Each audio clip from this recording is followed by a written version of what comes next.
Fala pessoal, tudo beleza? Daniel Moraes mais uma vez trazendo um vídeo aqui para vocês. E nesse vídeo de hoje a gente vai falar sobre Power Apps e como que você consegue trabalhar com duas listas no Power Apps. Por exemplo, vamos supor que você construiu um formulário no seu aplicativo, só que nesse formulário você quer consultar dados de uma outra lista, fazendo como se fosse uma consulta, né? Como se a gente fizesse uma consulta entre listas, como a gente faz lá no SharePoint, só que a gente vai fazer isso de forma manual aqui dentro do aplicativo do Power Apps. Antes do conteúdo, antes da gente partir para o conteúdo, eu vou pedir para você que ainda não é inscrito aqui no canal, deixe aqui sua inscrição, já vai deixando aqui também o seu like e, se você puder, compartilhe esse vídeo aí com quem você puder. Então, depois dessa introdução que a gente passou aqui no início do vídeo, bora para o conteúdo. Pessoal, vamos iniciar aqui então a construção do nosso aplicativo, de uma parte, né, do nosso aplicativo, porque isso aqui pode ser bastante interessante aí para quem deseja melhorar os seus apps, né? Então eu vou fazer uma breve introdução aqui mostrando para vocês as listas que a gente vai trabalhar e depois eu vou mostrar para vocês a solução aqui dentro do Power Apps, beleza? Então vamos lá. Primeiro de tudo, pessoal, eu tenho aqui duas listas, tá?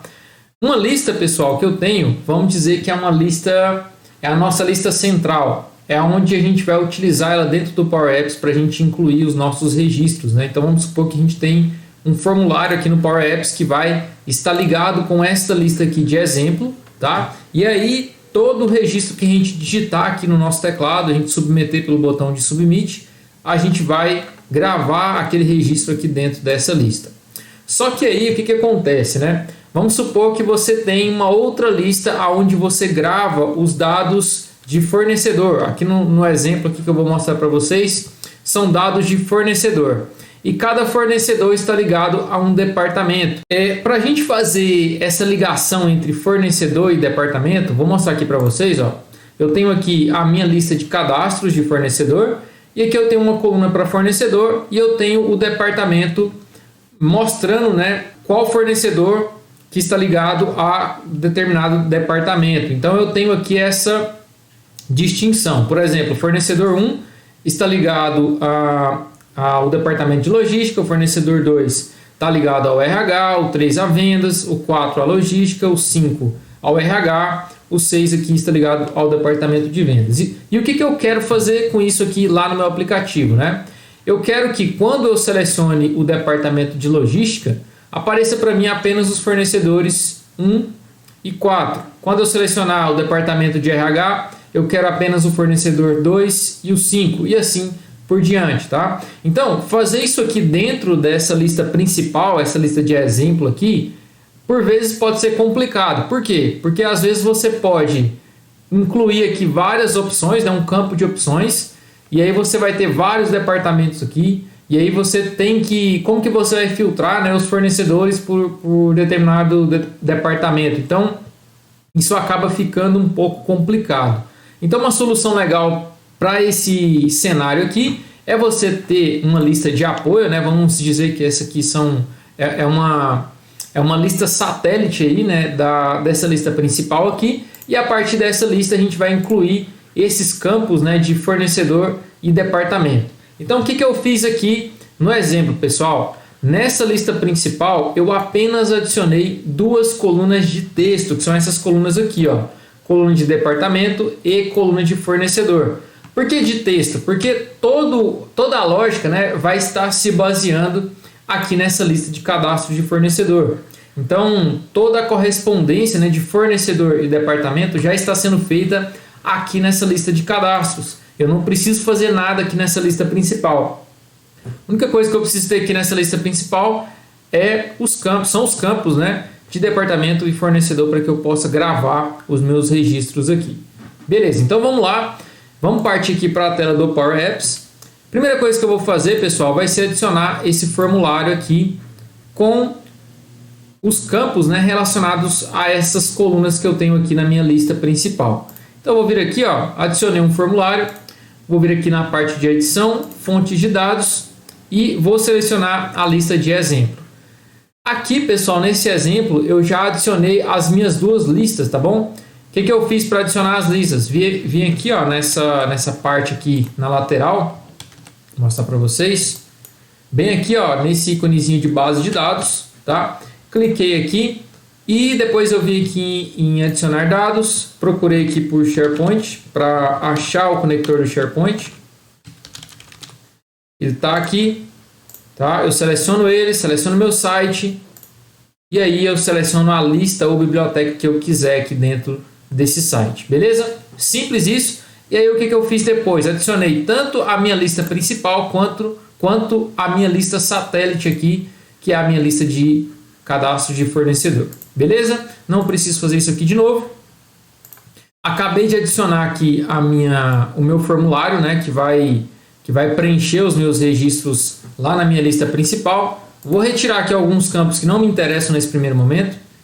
Essa coluna title aqui, pessoal, é o nome do meu fornecedor, tá? Então, eu tenho aqui, ó. Aliás, é outra coisa, falei errado aqui. Mas no caso aqui, ó, o nome do meu fornecedor na minha lista de cadastros é essa coluna title. Só para a gente ter isso aqui bem definido na hora que a gente for construir a lógica aqui no Power Apps. Então aqui, ó, nesse formulário da lista principal, eu não vou precisar dessa coluna aqui de botão, não vou precisar dessa de aprovadores. Eu vou deixar só essa coluna title, departamento e fornecedor, que é o que me interessa. Então vou vir aqui, ó, vou aumentar de tamanho aqui esse formulário, beleza? E vou colocar aqui, pessoal, um botão também para a gente submeter o registro que a gente estiver cadastrando aqui no momento. Então vou colocar ele aqui, vou colocar aqui salvar. Aqui no nosso botão, na propriedade onSelect, eu vou colocar dois comandos. O primeiro comando é de submit form. E qual que é o formulário que a gente vai submeter para a nossa lista? O form 2, que é o formulário que a gente acabou de adicionar aqui. Depois a gente simplesmente faz um new form, que é para ele resetar o formulário depois que a gente enviar o registro, tá bom? Então, basicamente a gente fez duas coisas aqui. Adicionou o formulário e adicionou um botão para a gente submeter o formulário. Beleza? Agora, pessoal, notem que vou colocar aqui esse formulário também em modo novo, né? Para que ele apareça aqui para a gente quando a gente executar o aplicativo. Então, olha só, eu tenho aqui 3 campos de texto. Lembra que eu falei para vocês que na nossa lista principal, a coluna de departamento e fornecedor, elas são apenas colunas de texto, né? Porque toda a lógica vai estar baseada nesta lista de apoio aqui, nessa lista de cadastro de fornecedor. Então, olha só, são 3 colunas, são 3 campos de texto, né? Agora sim a gente vai começar a trabalhar com a lista de apoio, que é a lista de cadastros. Então, pessoal, vamos lá. Deixa eu só apagar isso aqui. Vamos lá, então, o que a gente pode fazer aqui? Primeiro de tudo, pessoal, que dentro do formulário, né, eu tenho cartões, tá? E dentro desses cartões eu tenho os campos, né, as labels e efetivamente os campos aqui que vão receber as entradas de texto, né? Então, o que eu vou fazer aqui? Eu quero que esse campo de departamento ele não seja um campo de texto, eu quero que ele seja um campo de seleção, né? Que eu clique aqui na setinha, ele dê essas opções aqui para mim e aí eu faço a seleção da opção que eu quiser. Então, primeira coisa de tudo que eu vou fazer, eu vou desbloquear esse cartão por padrão nos formulários, né? Esses campos eles vêm bloqueados, né? Como vocês podem ver aqui, ó, né? Tá bloqueado aqui, tem até um cadeadinho aqui. Então o que eu vou fazer? Vou clicar aqui nesse menu lateral, vir aqui na parte avançado e clicar em desbloquear. Agora eu posso clicar em cima desse campo aqui e apertar a tecla delete, que ele vai ser deletado. Então aquele campo de entrada de texto foi deletado. Vocês podem ver que surgiram alguns errinhos aqui, mas que a gente já vai consertar. Primeira coisa agora, pessoal, que eu vou fazer, né, vai ser o que? Vai ser adicionar um campo de suspenso, que é isso aqui, ó, suspenso. Então eu adicionei e olha só o que aconteceu. O campo de texto, né, agora foi trocado por um campo de seleção. E agora, pessoal, o que acontece, né? Eu quero que as minhas escolhas aqui estejam relacionadas com os valores que eu tenho aqui na minha lista de cadastro. Como vocês bem lembram, a nossa lista de cadastro de fornecedores já está adicionada aqui dentro do nosso aplicativo. Então vamos fazer isso aqui para que as opções apareçam aqui nesse campo de seleção de valores, tá bom? Então o que eu vou fazer aqui, ó? Na propriedade items desse elemento aqui, ó, notem que eu estou selecionando não o cartão, mas sim o campo que está dentro do cartão, né, que é esse campo dropdown 3, tá? E aí o que eu vou fazer, pessoal? Eu vou passar os valores aqui, tá, de departamento de forma distinta, né? Eu não quero que apareça logística duplicado. Eu não quero que apareça RH de forma duplicada. Eu quero que eles apareçam apenas uma vez. Então eu vou vir aqui, ó, e passar a seguinte função, distinct. Para que a gente vai fazer esse distinct, pessoal? Para a gente passar aqueles valores apenas uma vez. Então aqui eu vou passar a minha lista de cadastros, ponto e vírgula, qual que é a coluna que tem os departamentos. A coluna departamento, tá? E aí quando eu faço isso, pessoal, olha só, agora sim eu já tenho, né, aqueles departamentos de forma separada, tá? Vamos consertar esses errinhos aqui, porque o que acontece, pessoal? No cartão existe uma propriedade que se chama update, que é o que, né? Esse cartão ele vai pegar o valor que está aqui dentro desse campo e enviar para a nossa lista no momento que a gente fizer o submit form. Então, olha só o que acontece.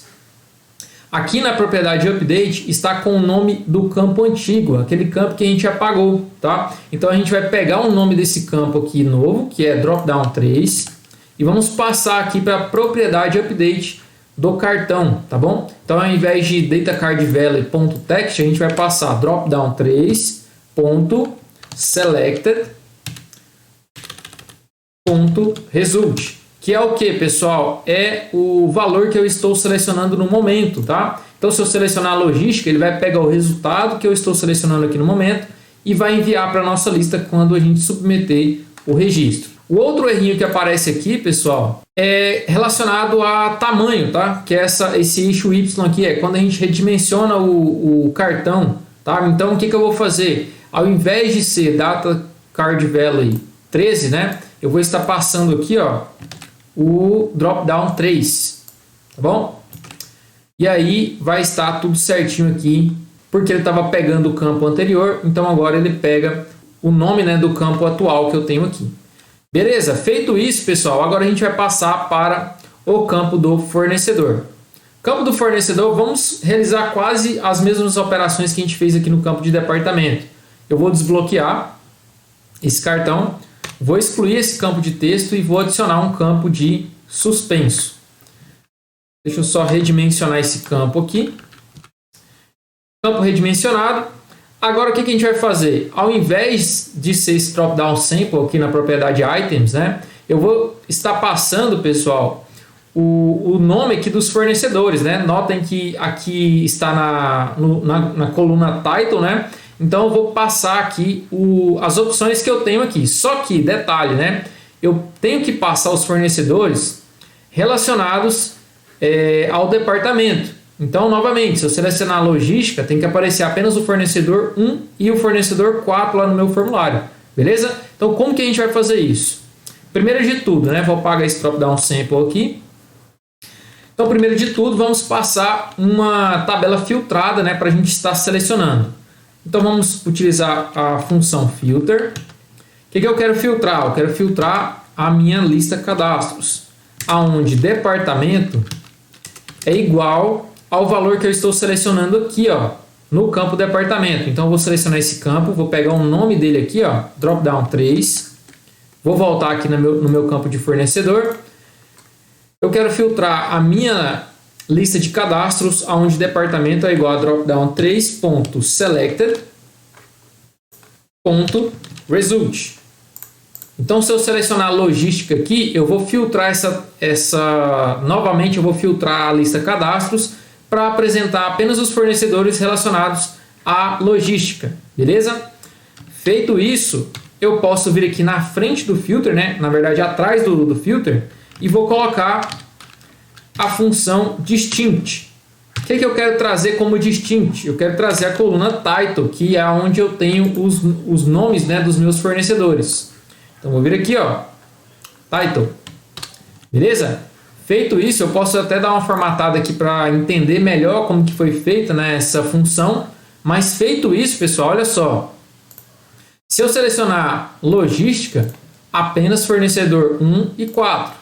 Se eu selecionar RH, apenas fornecedor 2 e 5. Se eu selecionar vendas, apenas fornecedor 3 e 6. Se eu consultar aqui na minha lista de cadastro, é o que eu tenho correspondência, né? Notem que é justamente o que eu tenho como correspondência. Tá? Então a gente fez um filtro, adicionou aqui a lista de cadastros e fez esse relacionamento em cascata aqui, né? De um campo para outro, beleza? Vamos finalizar aqui então.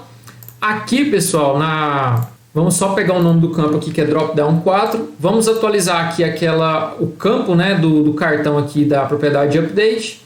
Aqui no caso vai ser dropdown4.selected.result.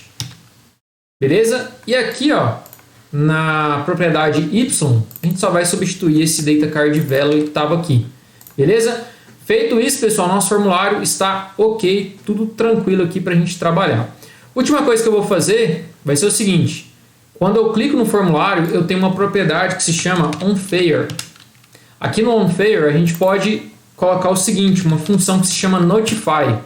Para que, caso a submissão do formulário dê erro, a gente emite uma mensagem. Eu vou colocar aqui simplesmente a mensagem erro, tá bom? Do mesmo jeito que a gente tem uma propriedade para nos informar caso tiver erro, a gente tem uma para mostrar caso o formulário tenha submetido o registro com sucesso. E ela se chama onSuccess. Se der tudo certo, a gente vai emitir uma notificação que deu tudo certo, sucesso. E que eu vou até colocar o tipo de sucesso. Beleza? Feito isso aqui, pessoal, a gente pode já testar o nosso aplicativo, né? Essa funcionalidade aqui que eu mostrei para vocês. Então, olha só, a gente tem um formulário que está submetendo dados lá para a nossa lista principal, que é essa lista de exemplo, mas eu utilizo aqui nas minhas escolhas, né, a minha lista de apoio de cadastros de fornecedores. Então, eu vou dar o play aqui no meu aplicativo, vou colocar aqui, ó, teste YouTube. Aqui eu vou selecionar o RH e vou selecionar o fornecedor 5. Vou salvar aqui, certo? Salvei, ele está informando para mim que é sucesso, beleza? Vamos conferir aqui na nossa lista de exemplo agora. Tá aqui teste YouTube e aqui, pessoal, olha só, eu tenho RH e o fornecedor 5. Notem que aqui, pessoal, só tem o texto, né? Se eu vier aqui, ó, configurações da coluna e editar, é apenas uma coluna de texto, tá? Aqui no SharePoint. Olha só, apenas uma coluna de texto com uma linha. Então, nossa solução funciona muito bem aqui. Fica aí como opção para vocês estarem construindo, né? Incrementando essas funcionalidades aí nos aplicativos de vocês. Consegui te ajudar com esse conteúdo? Se eu conseguir, novamente eu peço para você, se você ainda não é inscrito, deixe aqui a sua inscrição nesse canal. Compartilhe esse vídeo aí com quem você puder e não se esqueça de deixar o seu like aqui também. Então é isso aí, vou ficando por aqui. Muito obrigado pelo seu acesso e até mais.